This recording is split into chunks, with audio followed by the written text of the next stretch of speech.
Welcome to Luca is a Billionaire, where the only thing I invest in is your answers. In this video, I will explain how to make good sangria. First, select a dry red wine, such as a Garnacha or Tempranillo, as your foundation. Next, gather a variety of fresh fruits like oranges, lemons, and apples, slicing them thinly. These fruits will infuse the wine with their natural sweetness and aroma. Finally, add a splash of good quality brandy to deepen the flavor profile, creating a truly authentic sangria experience. Now let's talk about the fruit and sweetener. For a vibrant sangria, aim for 2 to 3 different types of fruit.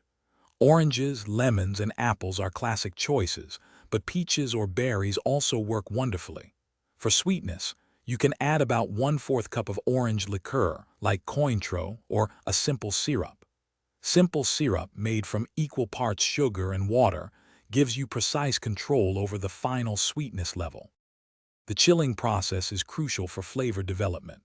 After combining all your ingredients, refrigerate the sangria for a minimum of 4 hours, or ideally, overnight. This allows the flavors to meld beautifully. When ready to serve, pour the sangria over ice in large glasses. Garnish each glass with some of the soaked fruit, and for a refreshing twist, consider adding a splash of sparkling water or club soda just before serving. Making sangria is also about personalizing it to your taste. Don't be afraid to experiment with different red or even white wines, and explore various fruit combinations beyond the traditional. A cinnamon stick or a few cloves can add a lovely warmth, especially for a fall-inspired sangria. Remember, the best sangria is the one you enjoy most.